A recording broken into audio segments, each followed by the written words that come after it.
உலகெங்கிலும் இருந்து இந்த நிகழ்வை பார்த்து கொண்டிருக்கின்ற சன் தொலைக்காட்சி நேயர்களுக்கு அன்பின் வணக்கம்.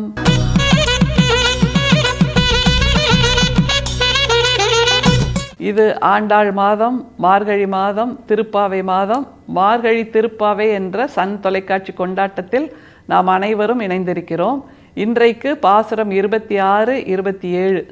26வது பாசுரத்தை என்னவென்று சொல்லலாம்? சாங் ஆஃப் லைஃப் ஐடென்டிட்டிஸ் அப்படின்னு சொல்லலாம். ஏன்னா வாழ்க்கைக்கான அடையாளங்கள், அதை சொல்லுகின்ற ஒரு பாசுரம் தான் இந்த 26வது பாசுரம்.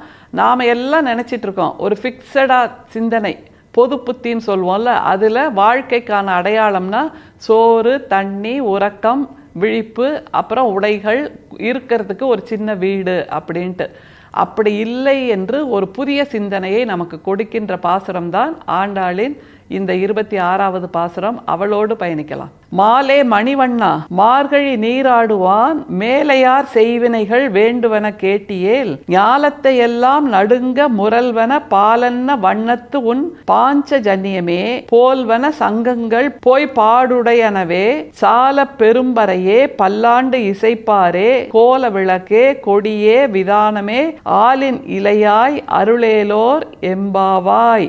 என்னவெல்லாம் கேட்குறா பாருங்களேன். இந்த பாவை நோன்பை நான் நோற்று வந்திருக்கிறேன், நான் வந்திருக்கிறேன், என்னுடைய தோழிமார்கள் வந்திருக்கிறார்கள். எங்களுக்கு அந்த இயல்பான சாதாரண செக்குமாட்டு வாழ்க்கை தேவையில்லை. எங்களுக்கு வேண்டியது இந்த பெரும் பறை, பாஞ்சஜன்யம் இசைப்பவர்கள், அல்லது எங்களுக்கான கொடிகள், எங்களுக்கான வெற்றி கொடி, எங்களுக்கான விதானம், இப்படியான உயர்வுகள் தான் எங்களுக்கு தேவையே தவிர இயல்பான சாதாரணர்கள் வாழ்க்கை எங்களுக்கு தேவையில்லை என்று வாழ்க்கைக்கான அடையாளத்தை, லைஃப் ஐடென்டிட்டிஸ் என்ன என்பதை தெளிவாக சொல்லுகின்ற பாசுரம். திரும்ப பயணிக்கலாமா? மாலே மணிவண்ணா மார்கழி நீராடுவான் மேலையார் செய்வினைகள் வேண்டுவன கேட்டியேல். நாங்கள் தான் இந்த பாவை நோன்பை நோக்கிறோம். எங்களுக்கு முன்னாடி இருந்த மக்கள்லாம் உன்னை வேண்டி என்னவெல்லாம் கேட்டிருப்பாங்க, அதையெல்லாம் நாங்கள் திரும்ப கேட்க போகிறோமா அப்படின்னு ஒரு கேள்வியை கண்ணனிடம் வைக்கிறாள் ஆண்டாள். சரி, ஆண்டாள் என்ன திரும்ப வித்தியாசமாக கேட்க போகிறா அப்படின்னு கண்ணனுக்கே ஒரு ஆர்வம் வந்திருக்கும்ல. அதனால்தான் ஆண்டாள் அந்த கேள்வியை கேட்டுட்டு தொடர்றா பாருங்க. ஞாலத்தை எல்லாம் நடுங்க முரல்வன பாலன்ன வண்ணத்து உன் பாஞ்சஜன்யமே. முதல்ல கேட்கறதே உன்னோட பாஞ்சஜன்யம் எங்களுக்கு வேண்டும் அப்படிங்கிறா. அதாவது கண்ணன் சங்கெடுத்து ஊதுவான் இல்லையா, அந்த ஊது குழல், அந்த சங்கெடுத்து ஊதுகின்ற அந்த வெண் சங்கு, அது தோல்வியை விரட்டுகின்ற வெண் சங்கு, எதிரிகளை நடுங்க வைக்கின்ற வெண்சங்கு, போர் முரசமாக ஒலிக்கக்கூடிய வெண்சங்கு. அப்படின்னா அது எங்களுக்கு வேணும். அப்படிங்கும்போது எங்களுடைய வாழ்க்கையில் செக்குமாட்டு தோல்வியை விரட்டுகின்ற வெண்சங்காக எங்களுக்கு பாஞ்சஜன்யம் வேண்டும். அதே போன்று எதிரிகளை மிரட்ட வைக்கின்ற வெண்சங்கு. எங்களோட எதிரிகள் யார் என்றால் இந்த சமூகம். அது சொல்லுகின்ற பெண்ணின் வாழ்க்கை இவ்வளவுதான், கடுகு சைஸ் தான் பெண்ணோட வாழ்க்கை என்று சொல்லுகின்ற இந்த சமூகத்தின் கட்டுமானங்கள், அது எங்களுக்கான எதிரி. அதை முறியடிக்கின்ற அந்த வெண்சங்காக உன்னுடைய பாஞ்சஜன்யம் எங்களுக்கு வேண்டும் அப்படின்னு பாஞ்சஜன்யத்தை கேட்குறா. அடுத்து என்ன கேட்குறா பாருங்க. போல்வன சங்கங்கள் போய் பாடுடையனவே சால பெரும்பறையே. திரும்ப திரும்ப ஆண்டாள் பறை என்கின்ற அந்த வாத்தியத்தை முழங்க வைக்கிறாள் தன்னுடைய திருப்பாவை முழுக்க. பறை என்பது வெற்றி என்கின்ற ஒரு பொருளிலும் வருகிறது. இப்போது நாம் இசைக்கின்ற அந்த பறை என்கின்ற அந்த இசை கருவி என்பதாகவும் நாம் எடுத்துக்கொள்ள வேண்டும். ஏனென்றால் ஆண்டாள் வெற்றியை மட்டுமே சொல்லியிருக்க மாட்டாள், அந்த ஆணிரை மேய்க்கின்ற எளிய மக்களுக்கு உத்வேகம் கொடுக்கின்ற இசைக்கருவியாக பறைதான் இருந்திருக்க முடியும். ஏனென்றால் எளிய மக்கள், அவர்கள் எளிய வாழ்க்கை வாழ்பவர்கள், அவர்கள் இந்த பறையை கொண்டுதான் தங்களுடைய வாழ்க்கையில் சந்தோஷத்தை மீட்டெடுத்திருப்பார்கள், மகிழ்ச்சியை, துள்ளலை மீட்டெடுத்திருப்பார்கள். அதனால்தான் திரும்ப திரும்ப ஆண்டாள் பறையை கேட்கிறாள். எங்களுக்கும் வெற்றி பறை வேண்டும். எங்களுக்கு இயல்பான இந்த சாதாரண சுவாசம், சாதாரண வாழ்க்கை, சாதாரண பேச்சு, இது மட்டுமே இல்லை எங்களுடைய வெற்றி பறை என்று தெளிவாக சொல்கிறார்.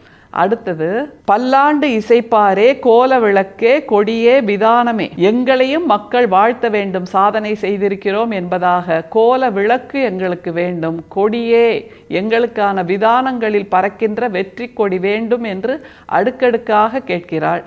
ஆலிலை என்ற ஒரு வார்த்தையை சொல்கிறார் பாருங்க. ஆலின் இலையாய் அருளேலோர் எம்பாவாய். வில்லிபுத்தூரில் இருக்கக்கூடிய பெருமாளின் பெயர் வடபத்திர சாயி. ஆலின் இலையில் இருக்கக்கூடிய அந்த வார்த்தை என்பது வடபத்திர சாயியை நினைவூட்டுகிறது. ஏன் ஆலின் இலை என்றால் ஆலமரம் விழுதுவிட்டு வளரும், தலைமுறை தலைமுறையாக வளரும், அப்படிப்பட்ட தலைமுறை வெற்றியை எங்களுக்கு கொடுக்க வேண்டும் என்று சொல்லுகின்ற பாசுரம்தான் 26வது பாசுரம், சாங் ஆஃப் ஐடென்டிட்டிஸ். ஆண்டாளுக்கு என்ன தேவை என்ற வெற்றி முழக்கத்தை சொல்லுகின்ற பாசுரம். அடுத்தது பாசுரம் 27, அதை பார்க்கலாமா? இந்த பாசுரத்தை என்னவென்று சொல்வது என்றால் சாங் ஆஃப் அட்டைன்மெண்ட் அல்லது சாங் ஆஃப் சக்சஸ் அப்படின்னு நிச்சயமாக சொல்லலாம். இந்த சக்சஸ் வெற்றியை கொண்டாடுகிறாள் ஆண்டாள். இதில் மிக முக்கியமாக அந்த ஜக்ஸ்டபொசிஷன் அப்படின்னு சொல்லுவோம்ல, 1வது பாசுரம் 2வது பாசுரத்தில் ஆண்டாள் இருந்த நிலைக்கும் இந்த 27வது பாசுரத்தில் ஆண்டாள் இருக்கின்ற நிலைக்கும் நாம் பொருத்தி பார்த்தால் எப்படிப்பட்ட வெற்றியை ஆண்டாள் அடைந்திருக்கிறாள், அதை எப்படி அவள் கொண்டாடுகிறாள்ங்கிறதையும் புரிஞ்சுக்க முடியும். வெற்றியை கொண்டாட நாமெல்லாம் பார்ட்டி வைப்போம், ட்ரீட் வைப்போம்ல, அதே மாதிரி ஒரு பார்ட்டியை ஆண்டாள் 8ஆம் நூற்றாண்டில் செய்திருக்கிறார். அது என்னன்னு ஆண்டாளோட வார்த்தைகளையே பயணிக்கலாம். கூடாரை வெல்லும் சீர் கோவிந்தா உன்றன்னை பாடி பறை கொண்டு யாம் பெரும் சம்மானம், நாடு புகழும் பரிசினால் நன்றாக சூடகமே தோள்வளையே தோடே செவிப்பூவே பாடகமே என்றனைய பல்கலனும் யாமணிவோம், ஆடை உடுப்போம் அதன் பின்னே பார்ச்சோறு மூட நெய் பெய்து முழங்கை வழிவார கூடியிருந்து குளிர்ந்தேலோர் எம்பாவாய். 2வது பாசுரத்தில் ஆண்டாள் என்ன சொன்னா?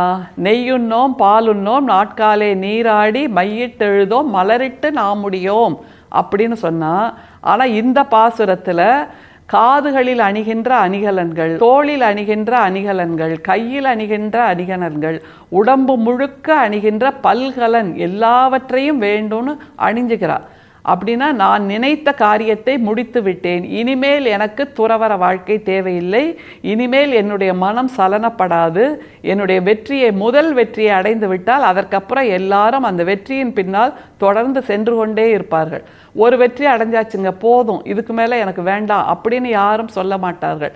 ஒரு வெற்றி என்பது துவக்கம், பின்னால் வருகின்ற 10 வெற்றி 20 வெற்றி 100 வெற்றி 1000 வெற்றிக்கு அதே மாதிரி நிலையில் ஆண்டாள் வந்து நிற்கிறாள். எனவே இனிமேல் என்னுடைய மனம் சலனப்படாது, அதனால் நகை அணிந்தாலும் நாங்கள் பால் சோறு உண்டாலும் நெய் உண்டாலும் எங்களுடைய மனம் இனிமேல் சலனப்படாது என்பதை தெளிவாக சொல்லுகின்ற பாசுரம்தான் இந்த பாசுரம். சூடகமே தோள்வளையே தோடே செவிப்பூவே பாடகமே என்றனைய பல்கலனும் யாமணிவோம், ஆடை உடுப்போம் அதன் பின்னே பார்ச்சோறு மூட நெய் பெய்து முழங்கை வழிவார கூடியிருந்து குளிர்ந்தேலோர் எம்பாவாய். பட்டாடை உடுப்போம் பார்ச்சோறு உண்போம் முழங்கை வழிவார நெய் வழிய வழிய நாங்கள் கூடியிருந்து மகிழ்ந்திருப்போம் என்று சொல்கிறாள். என்றால் இந்த கூடியிருந்து என்கின்ற வார்த்தை மிக முக்கியம்.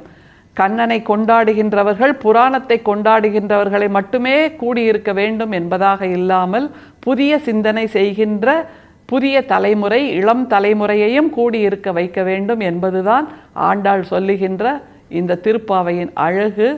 இந்த பாசுரம் வெற்றியின் பாசுரம், வெற்றி களிப்பின் பாசுரம், song of felicitation, song of ecstasy என்று சொல்லலாம். அணிகலன்களை அணிந்து கொள்கிறாள், கண்மை அணிந்து கொள்கிறாள், நகைகளை அணிந்து கொள்கிறாள், பட்டாடை உடுக்கிறாள், பால் சோறு உண்கிறாள், நெய் பெய்து பெய்து பெய்து உண்கிறாள். இது எல்லாம் வாழ்க்கைக்கான கொண்டாட்டம் என்பதை இந்த திருப்பாவை பாசுரம் நமக்கு காட்டுகிறது. நம்முடைய வாழ்க்கையும் கொண்டாட்டமாக இருப்பதற்கு ஆண்டாளோடு இணைந்திருப்போம். இது ஆண்டாள் மாதம், திருப்பாவை மாதம், மார்கழி மாதம். மீண்டும் அடுத்த பாசுரத்தோடு சந்திப்போம். நன்றி, வணக்கம்.